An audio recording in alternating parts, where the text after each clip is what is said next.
Hello and welcome to the Far Side. I'm your host. My name is Austin, your high priest, if you will. And, yes, a lot going on in the world in terms of propaganda to watch. Holy shit. It's really happening out there.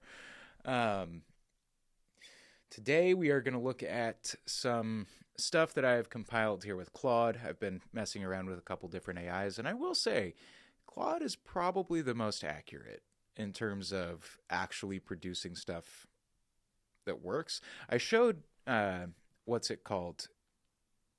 Grok. I showed Grok, like Super Grok, the one you have to pay for because I'm an idiot. That, hey, what's this skull? And it could not have been more wrong. It was a hippopotamus skull, but it went through everything before it got to hippopotamus. And there are a lot of photos of hippopotamus skulls on the internet. So that was one moment where I was like, oh,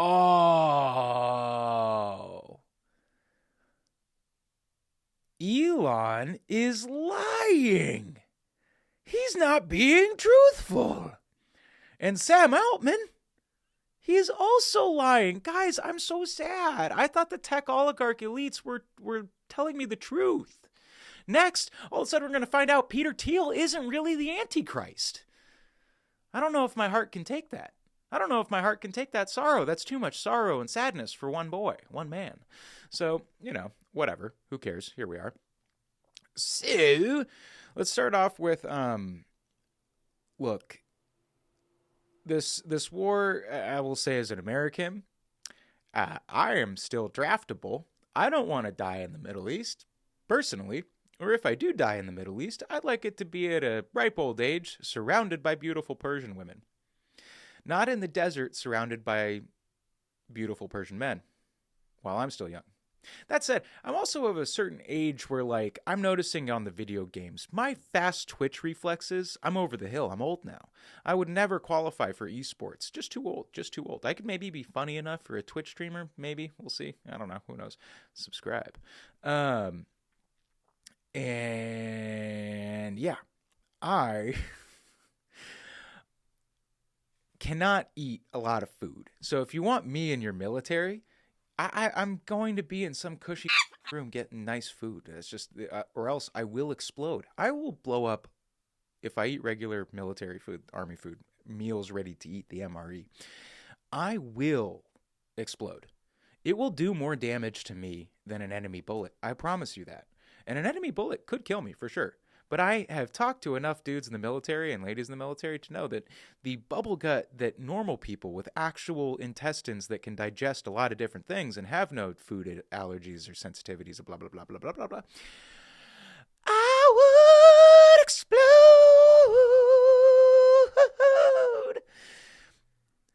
Just explode. So, if you want me piloting drones and killing people for the state, guys, you gotta knock that draft up sooner than later. I don't know how much more time I can take.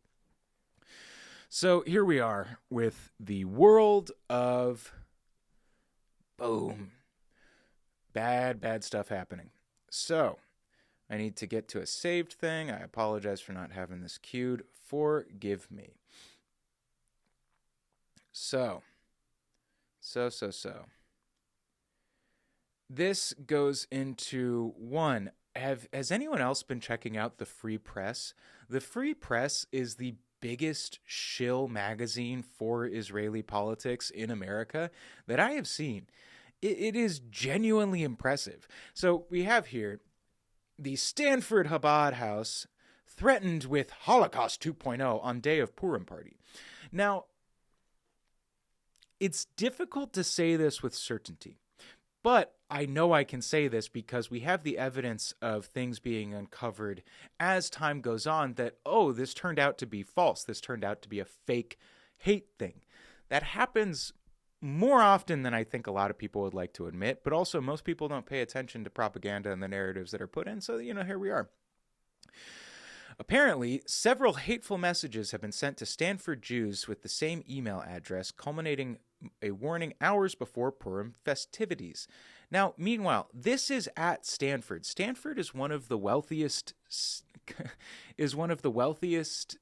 single schools and student bodies the United States has to offer. if you are at Stanford, you are on a fast track to wealth that most people really can't understand. And if you are at Stanford and you are just calling the Jews as having outsized amounts of money, you are factually incorrect. Because, let's face it, it's probably white Anglo-Saxon Protestants that hold the most money in terms of Stanford student body. I know people that went to Stanford. They said the money that some of these people have is legitimately astounding. Like, it's something you can't really understand until you're around these people. And it's a thing that I think a lot of normal people have trouble understanding about Epstein in the world of the super class and the donor class.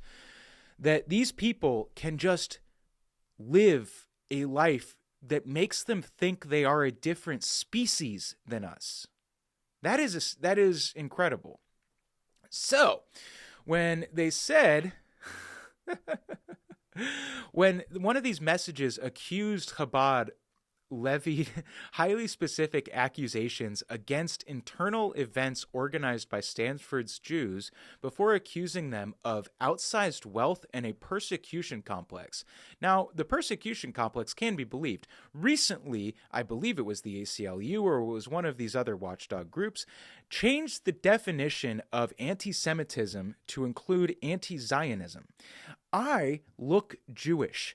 Do you know how many slurs I used to get in middle school? Oh my God, I got all of them. I got dirty Jew. I got whatever. I got the K word a lot because kids were like, oh, this is edgy. Look what I can do. Call you something that rhymes with kite. A lot. I got that one a lot, y'all. So when I'm hearing that apparently modern day Jewish students are getting more anti-Semitism than ever before, I cannot believe it. Like literally, I cannot believe it. Because I've seen the kids and how fast they are taking a video. They're faster than most people can draw a gun and shoot. Right? I mean, some of these kids probably have a sub-second draw to filming. Are you telling me that in all of these videos and all of these kids shooting these things, that now we have no video proof of any of this anti-Semitism? No viral videos of some kid calling another kid a kite? None of that? Come on. The amount of times alone in the 8th grade that I heard that stuff, that someone called me a dirty Jew for not doing what they wanted me to do. Or, my favorite one was when kids wanted to say, come over to my house. My mom she's Armenian. So they're big on hospitality, feeding people food, giving them candy. Like, oh, come. You know, so they love that. But there were days I didn't want people over. I wanted to be by myself. I'm a crazy little autistic boy. The first thing out of their mouth, knowing my actual heritage, was, you dirty Jew, let us over. No, don't let the Jewish thoughts get you. And now there's more anti-Semitism. Back before, that was 20 years ago, or 22 years ago. I didn't have the opportunity to take a phone out and videotape someone saying a bunch of, like, genuinely very anti-Semitic stuff in my direction. My grandfather is from Iraq. So I heard all those slurs too.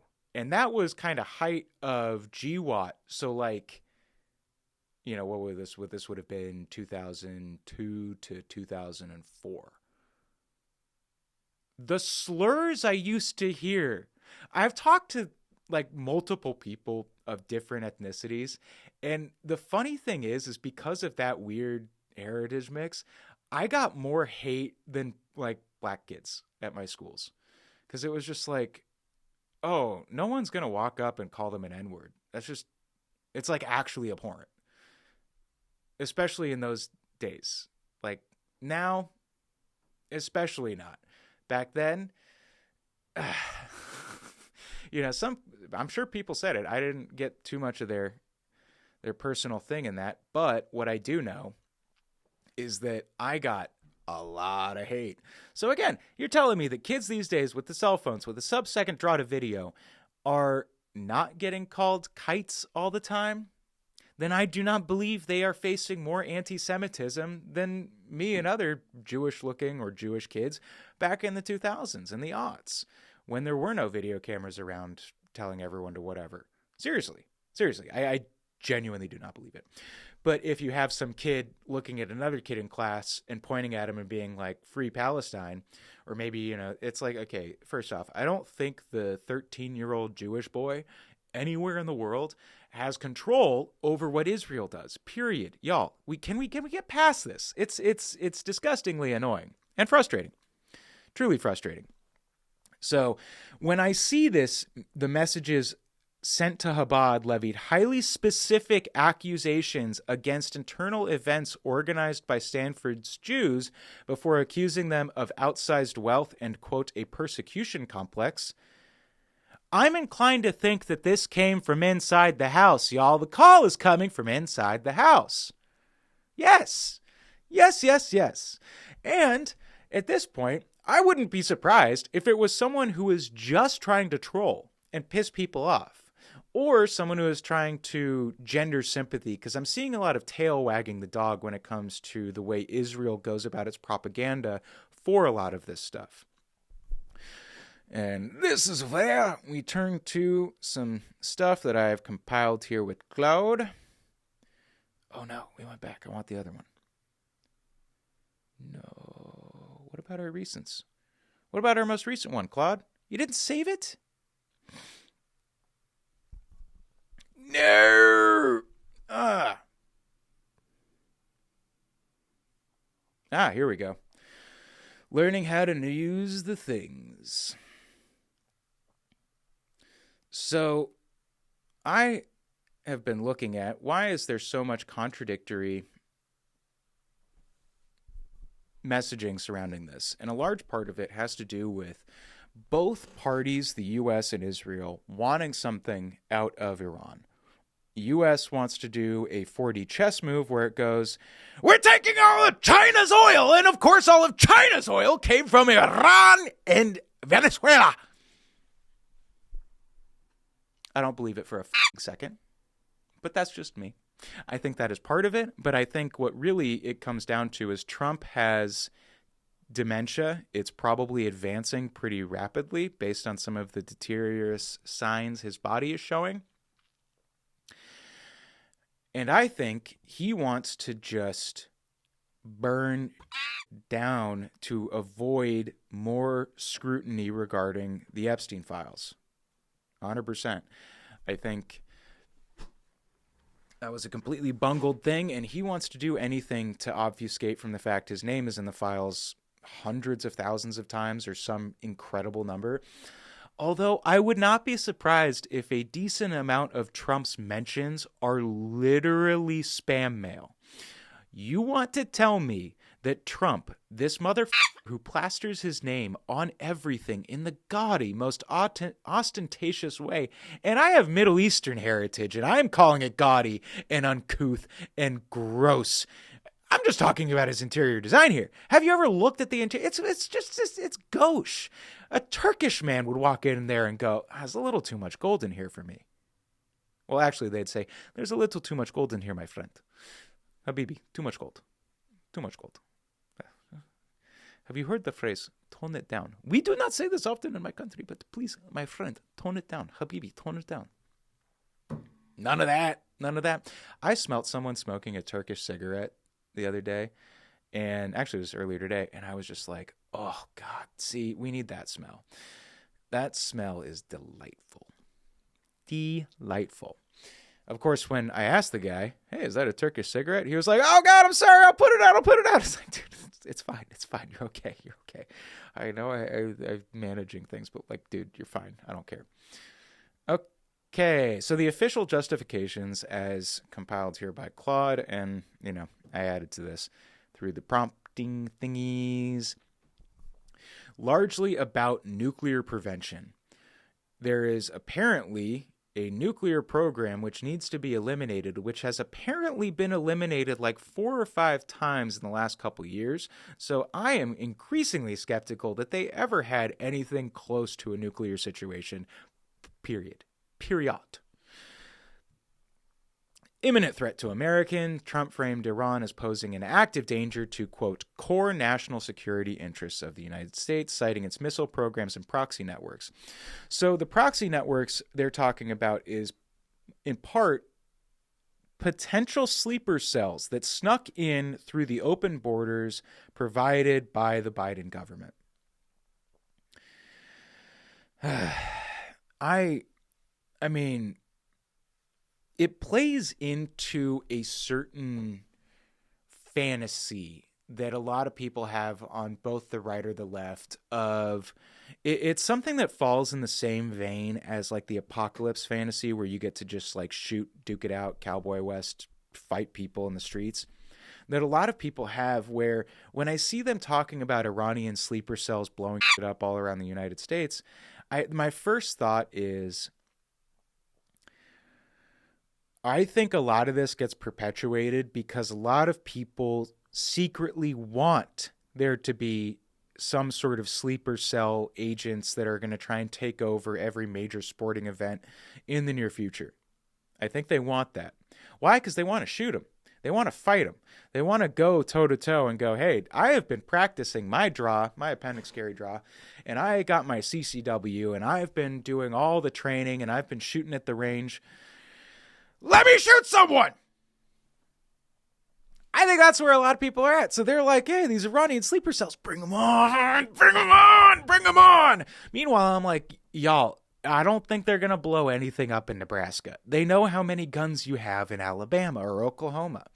If anything, they're going to cause problems in a place like New York, San Francisco, Los Angeles, maybe Austin, Texas. But again, the Austin, Texas one is so weird to me because if I'm just going to go out on a limb, I would say that is probably one of those like MKUltra Manchurian candidates that the U.S. government created.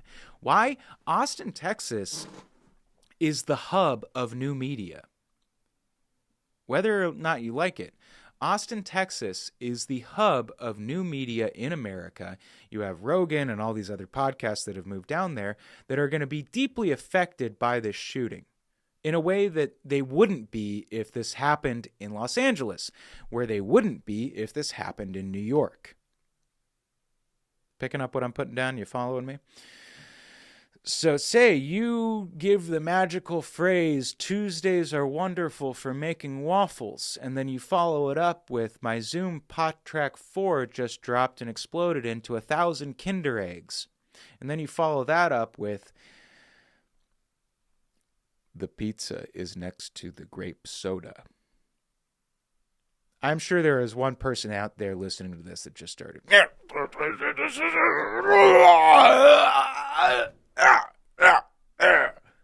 Must pretend to be an Iranian sleeper cell agent. Yeah! You telling me that didn't happen? Come on. Come on. We all know where I'm at. So, I don't think there are Iranian sleeper cells running around the United States in the way that a lot of people fantasize about it. Are there Iranian sleeper cells or proxy networks or some sort of espionage? Absolutely. Is it to the degree that people think it is? Fucking no, it is not. You are probably going to be fine in Little Rock. You are probably going to be just all right in Tulsa. You might be all right in Cheyenne too. I don't know, but I mean, Cheyenne is that's close to the nuclear stuff. So if there's an Iranian sleeper cell, I'd check near all the nuclear stuff. That's probably where it's at. So Trump cited 47 years of historical enmity, including the hostage crisis of 1979 and the 1983 bombing of the U.S. Embassy in Beirut. There is Trump wanting to destroy the operational capacity of Iran's nuclear and missile programs, as well as destroying the country's navy, which, I mean, they've been working pretty hard on banging them boats, as well as supporting the Iranian people. Now, it's tough to know if 30,000 people died in these recent protests. I would say anyone protesting out in those Iranian streets in the last few weeks, That is a level of protest bravery that we do not often see here in the United States, especially because most of the protests that are going on right now are funded by somebody. Seriously. That's why you're not seeing mass protests right now regarding the Iran war. Because no one's organizing it, because no one's paying for it. No one's paying the shills and the fake protesters to... Once upon a time, I worked in my uncle's pizza shop, and he taught me, you put a few dollars in the tip, because this is back, again, almost 20 years ago. You put a couple dollars in the tip jar. This was before American tipping culture became completely ubiquitous and super pervasive. Darn it, I know I could have used those extra bucks back then. But what they said is you want to put like $7 or $8 in the tip jar. You do not want to put too much. You don't want to put too many big bills. Put like 1 5 and 3 1s. Pretty solid way to go about it. Because psychologically, it looks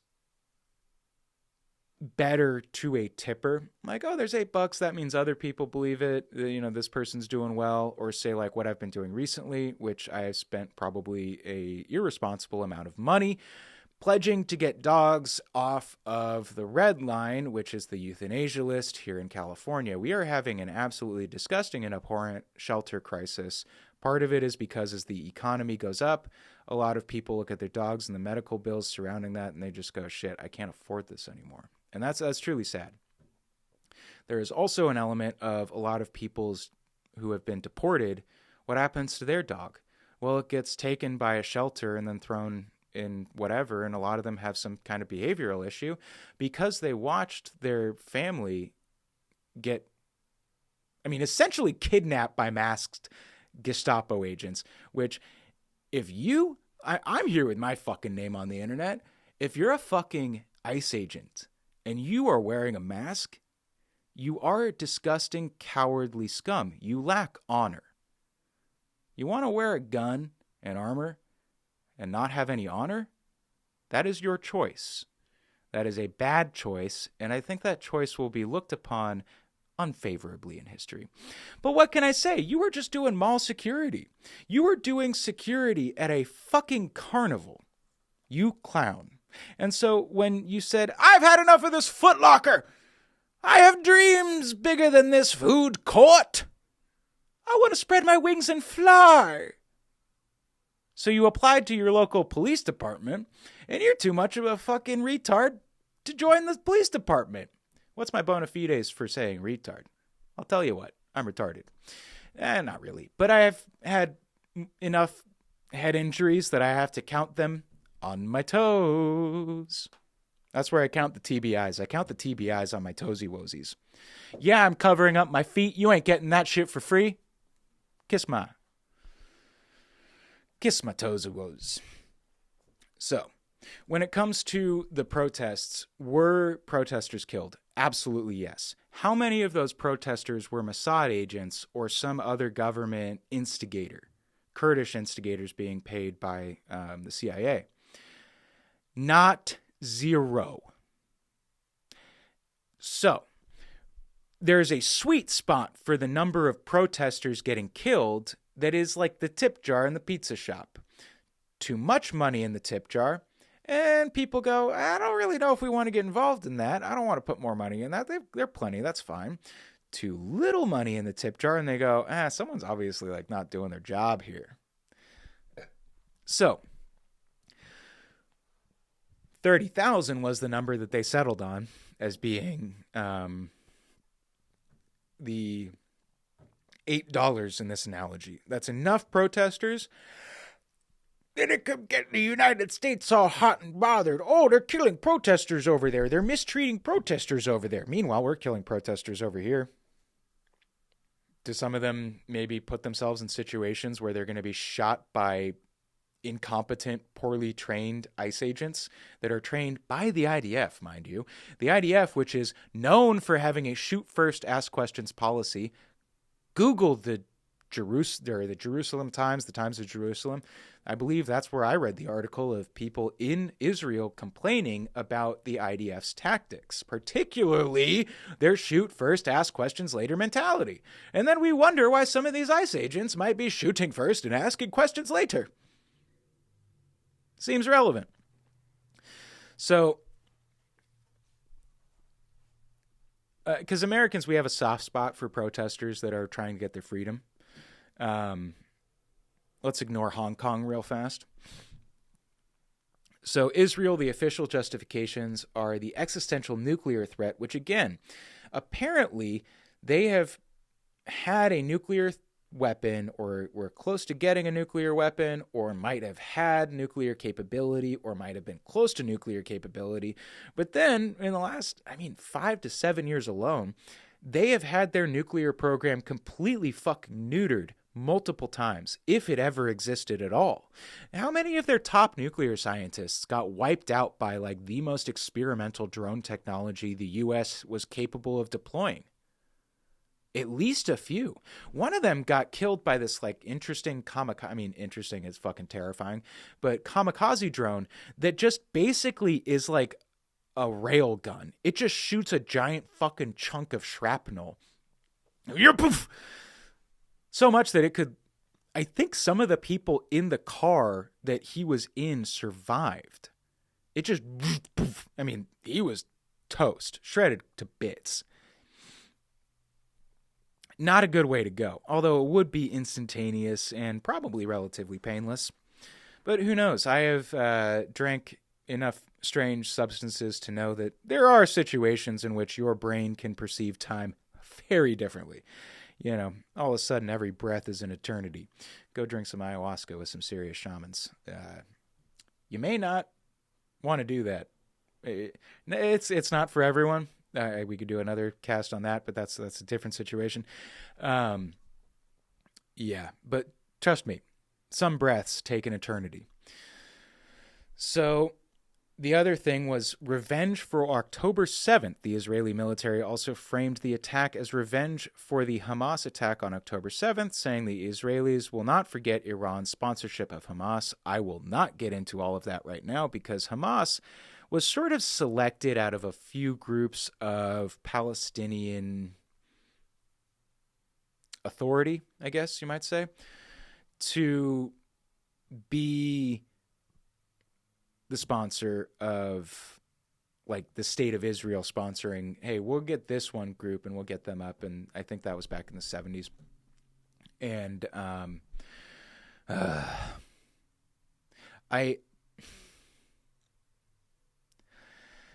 there was a massive order by the IDF to stand down on that border on October 7th. You want to shoot those Border Patrol guys too? Or were they just following orders? Whose orders? Your orders, Netanyahu. Your orders. They also cited preemptive self-defense, saying that this is a kind of preemptive attack, saying that the operation will continue as long as necessary and we will do whatever is necessary to create regime change in Iran that is favorable to Israel. So, first things first. We did a preemptive attack on Iraq once upon a time, and it was not viewed favorably in history.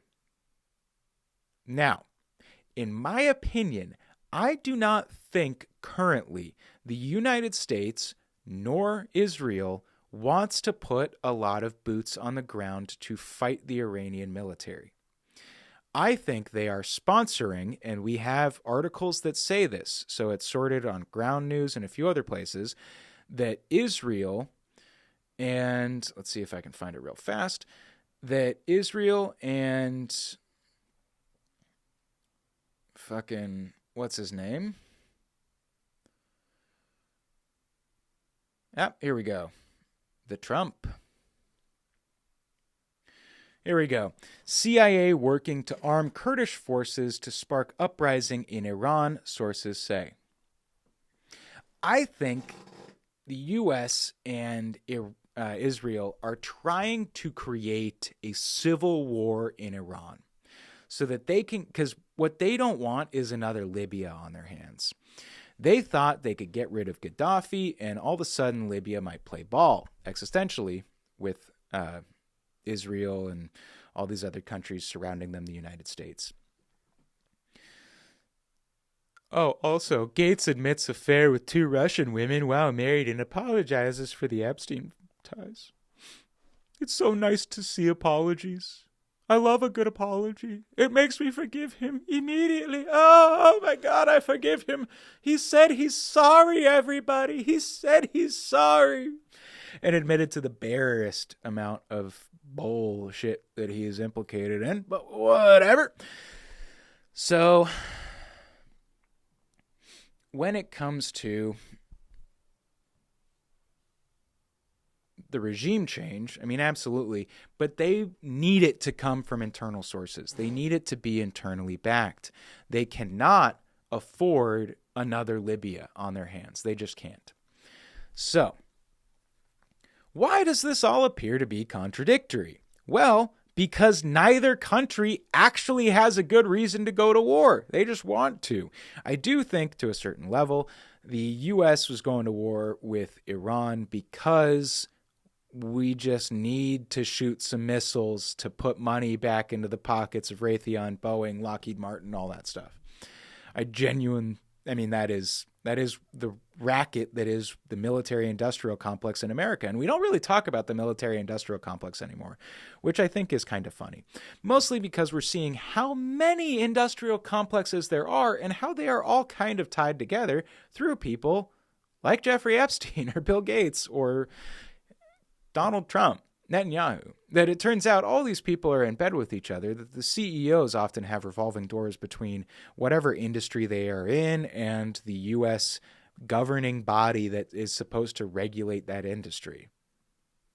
It's not just lobbyists. We need to stop letting CEOs of major corporations become heads of the organization that is supposed to watch and sometimes even regulate these industries.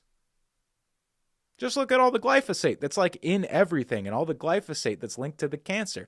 And we might not be spraying glyphosate everywhere if we didn't have this ridiculous immigration system that forces essentially a slave class to be mandated out of the illegal immigrants. Because it's so difficult to become a legal citizen in this country. Just ask my grandparents. It took them a while, and that was back in the day before it was a hot-button issue in terms of immigration in the U.S. Was it always an issue? Of course. Has it always been talked about? Of course. But it was not as big a talking point as it is today in 2026. When they were getting their citizenship, I believe in the 70s is when they finally were able to get it. Need to ask my mom on that one. Get the family stories right, child. So, Trump had previously said Iran's nuclear program was, quote, totally obliterated during last June's strikes. I think the 7-day war or the 5-day war, as they were calling it. Yet, 8 months later, here we are using it as a central justification for more missiles getting shoved up the Iranian bunghole. Yeah, Khamenei, they wanted to get rid of him. So then you have Pete Hegseth coming out and framing this as a defensive clash, that we basically had to attack Israel and cut the head off the snake that is in charge of it. We had to attack Iran because Israel was going to attack Iran. And if we didn't go in at the same time, they were just going to launch and attack American targets. I mean, that I do kind of believe, judging from the amount of Iranian missiles and drones that hit places like Beirut and hit places like Dubai. Now, wouldn't it be funny? Calling it here. Welcome to the Far Side Podcast prediction market. Put me up on call sheet. I think before a month or two is out, maybe even longer, this might take a couple years, we will find out that a good number of these Iranian drones that have been striking random countries that seem to have no dog in this fight, say like Dubai, we're going to find out that these drones were hijacked, commandeered in some way by Israel. Mark my words. Do I have proof of this? No. Is it just one of those things that, like the sniff test, as they say, or a gut check, that I just, oh, God. Same kind of feeling when I went to my brother, my dear sweet landlord, and I was like, hey, dude, we've got a mold issue in this house. He didn't believe me. So we had some people come in. They tested it. Turns out we did have a mold issue. Sometimes your sense of smell or your gut sense, it's coming from this deep subconscious processing place. And you're taking in so much information that you don't actively, consciously process that you just have to kind of go with your gut, so to speak. Yeah, going with my gut on that one. Judging from the way that Israel has in so many ways wagged the tail of the dog to get the dog to do things, is it out of the realm of possibility that maybe they were able to hijack or commandeer some of these Iranian drones and send it into Beirut, send it into the United States, embassy or other installations, the naval base? Because if Iran's goal was to create casualties, I feel like they would have done it better. Instead, it feels to me like we are going to find out in X amount of years that, like, that one building that was full of military people had some weird order for everyone to evacuate. We'll find out. In time. Mark my words. Put it up on Kalshi or Polymart. Polymart might take it. So both governments emphasized similar themes: nuclear danger, regional stability, and Iranian aggression, which is cute, Iranian aggression, because there are no other aggressors in this situation. None. Say a preemptive attack from Israel. That's not Iranian aggression.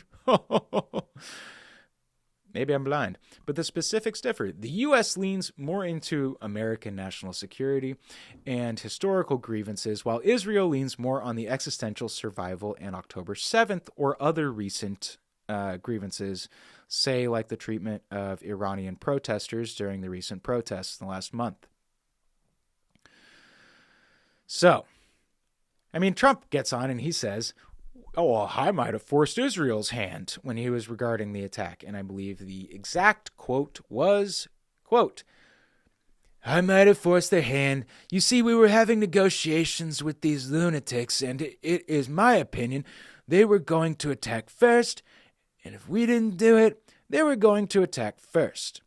I felt strongly about that, so, if anything, I might have forced Israel's hand. Thank you, Fox News, for that.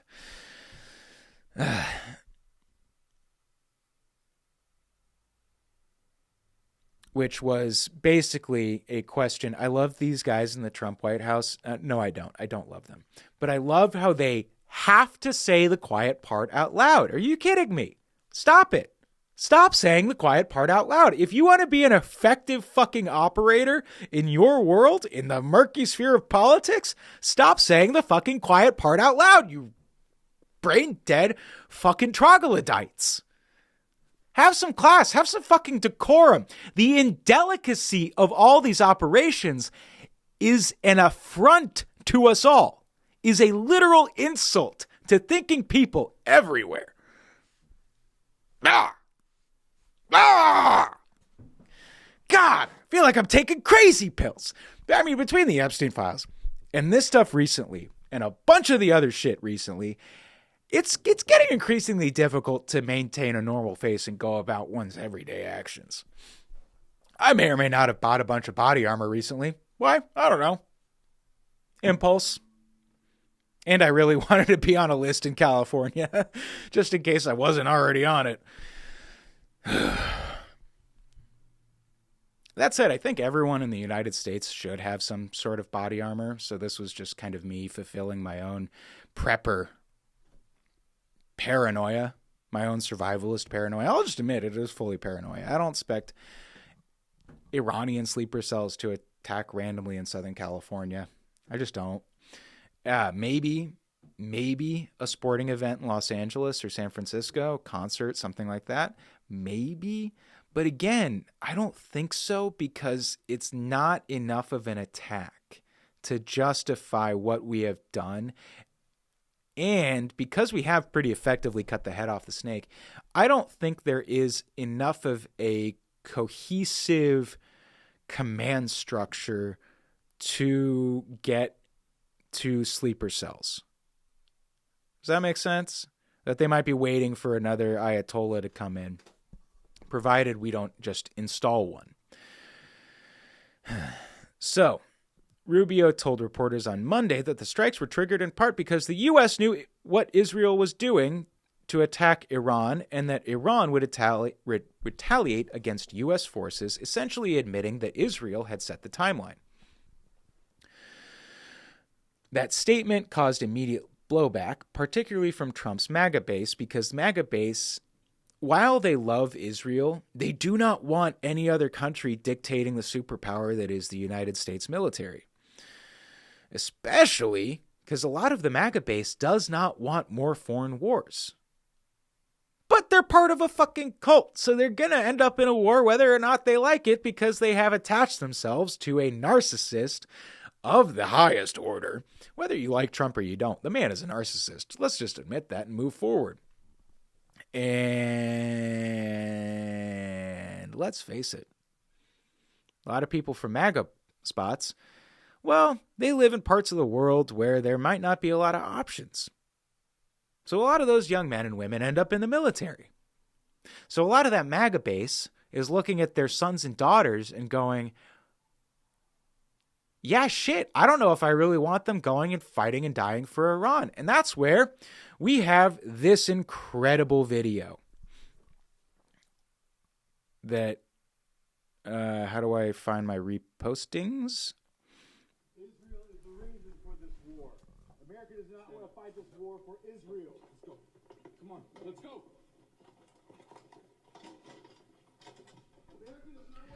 This is how you fucking protest, people.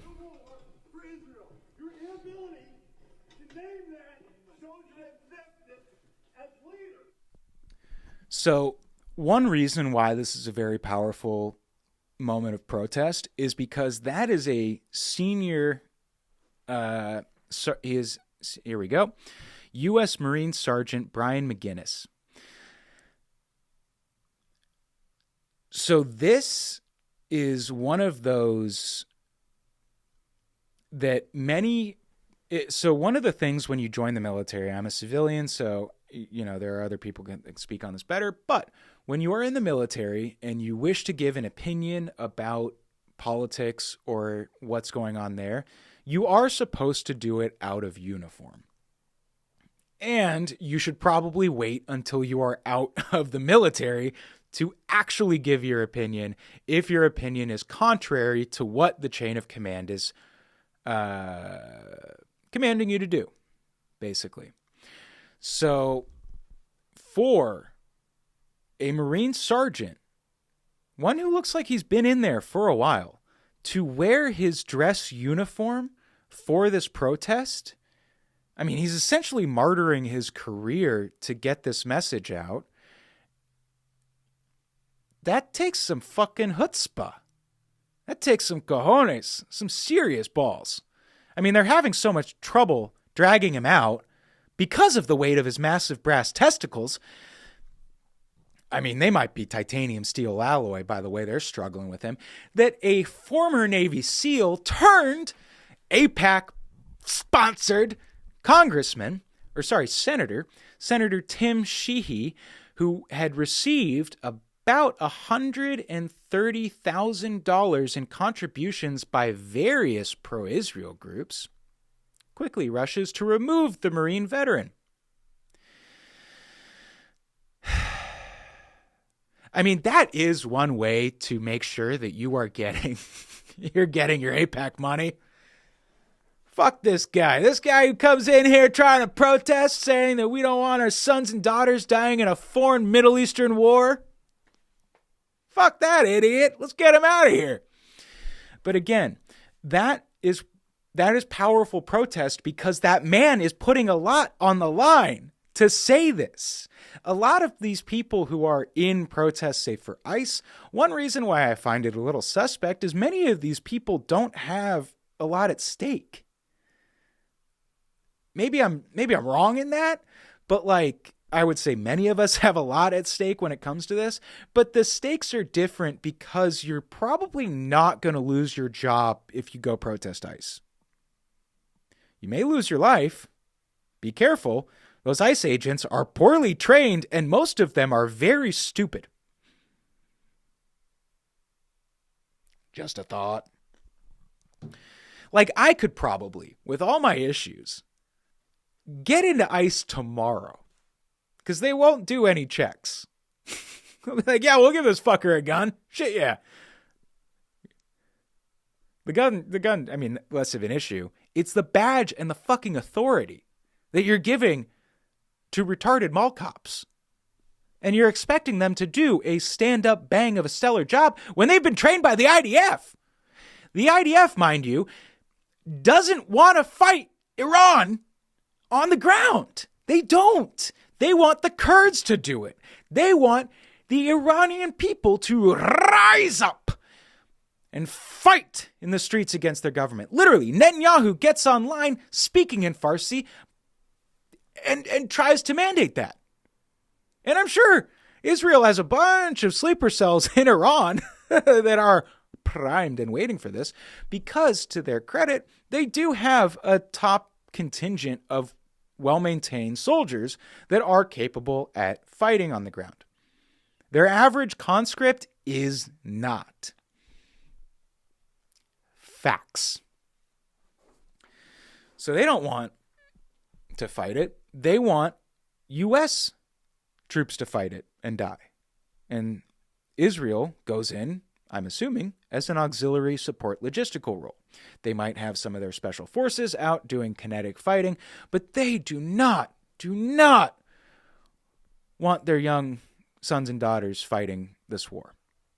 They want to take kids from the Middle East, from the middle of the American country, the Midwest, the South, California maybe, the Inland Empire, and send them to that desert so that they die for Israel's aims. Back to the video. This is wrong, and nobody wants to fight Israel.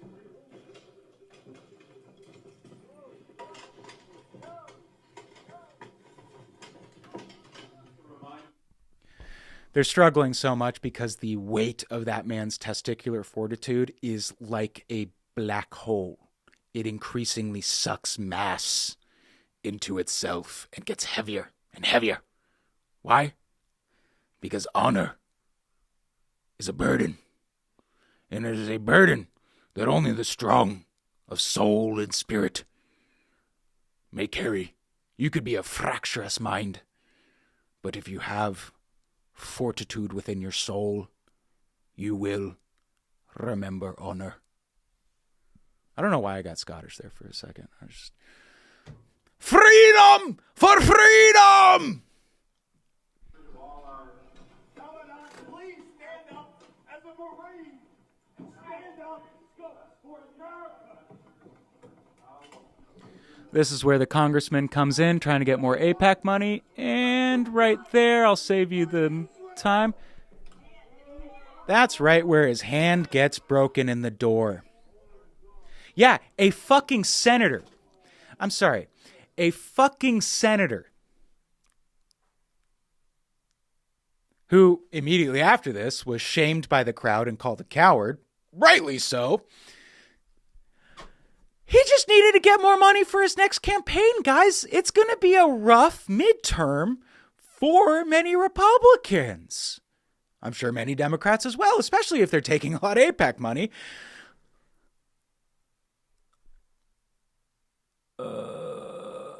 Okay, sorry. That is from a coworker, and I need to check to make sure if they're earrings in the office. I don't think it is. I didn't see it. But that said, he broke his hand trying to make this message heard by generals. Fucking fortitude. Fucking stones. Honor. That man has more honor in his fucking left nut than the entirety of ICE. There's a lot of people in ICE. It's like 35,000 or more, something like that. In his left testicle alone, more honor and courage than the entirety of ICE. Let's finish the video.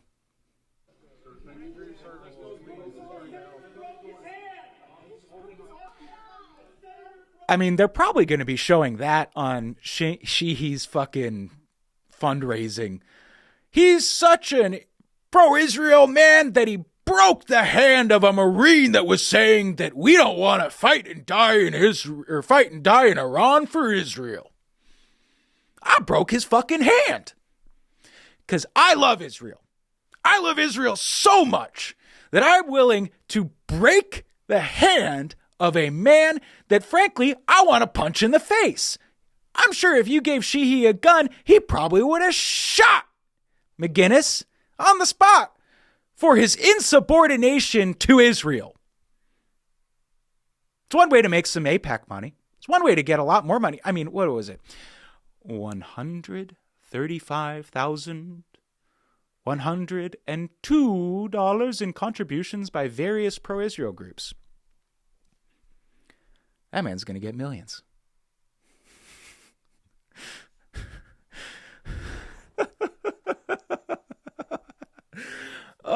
I mean, God, see, some of the stuff with the Israel thing, just substitute like any other country for Israel.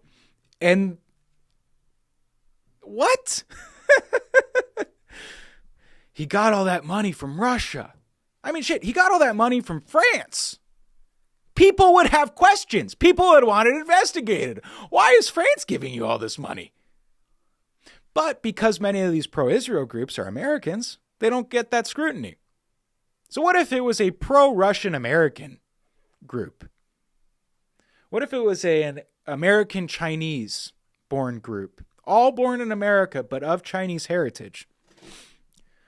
Would we feel the same about how much money they donate to American congressmen, senators, congresswomen, all the above, presidents?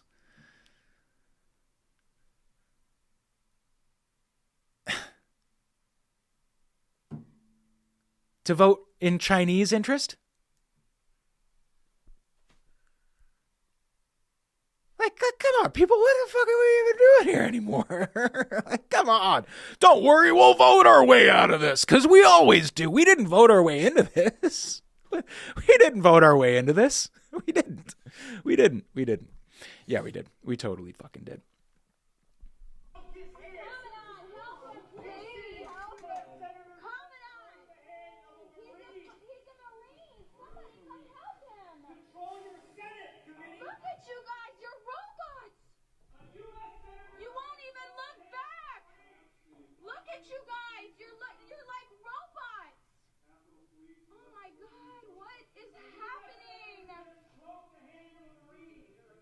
And you're not even looking back. Any of you four-star generals. Oh my God. Of course not. Because they have proper military discipline. And they're properly loyal to Israel. Of course. Why would they look back? Why would they look back at that traitor? That traitor that doesn't want to fight and die for Israel? Not in Iran? This man has pledged his life in service to the United States Marine Corps. He does not want to fight for Israel. Get rid of him. String him up. Court-martial. Court-martial. Court-martial. Dishonorable discharge. Dishonorable discharge. For Israel, your inability to name that shows you that as leaders. This is wrong. And nobody wants to fight for Israel. The optics of this are fucked.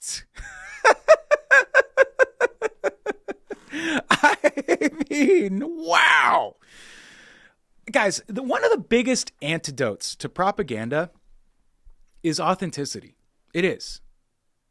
Truth has a way of cutting through manufactured bullshit that is simply done to manipulate people, because you could say the vibrancy, the energy of it, but also the fact it's the fucking truth. It's the fucking truth that a lot of people that probably have privately told him something about either what their command is saying above them, what their enlisted are saying below them, what their fellow commissioned officers are saying, what their NCOs are saying. And I think a lot of them are saying, I don't want to fucking die in Iran. I don't want to fucking die fighting a war for Israel. What? I thought we elected this fucking Trump guy for no more foreign wars, no more foreign wars. The guy's bombed 7 countries. What? What? Military industrial complex needed money. That's why I did it. I mean, just say that. Just say that. I think the way that we had this moral stance of we're bringing democracy to these oppressed people was an error in GWAT part 1 and 2. And now here we are with part 3. God. The Empire striketh back. Sorry. The Empire strikes first. That'll be the fucking title. Where are we at? 56 minutes. Okay. U.S. Marine veteran Sergeant Brian McGinnis. I'm sure you're not going to watch this podcast, but if for some reason this happens to get to you, I would love to interview you. You showed tremendous courage, and the people are with you. The people of this country are with you. On that note,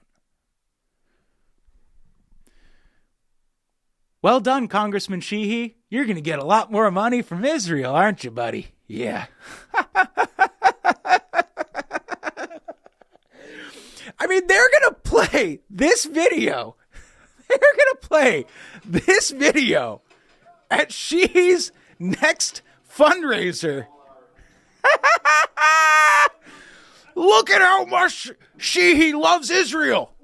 He's willing to break the hand of a Marine to get him out because his balls are too big and he needs 4 goddamn men, 3 of them Capitol Police officers, to forcefully attempt to manhandle him out, and they are so fucking incapable at it that they broke his hand and then they still couldn't get him out of here.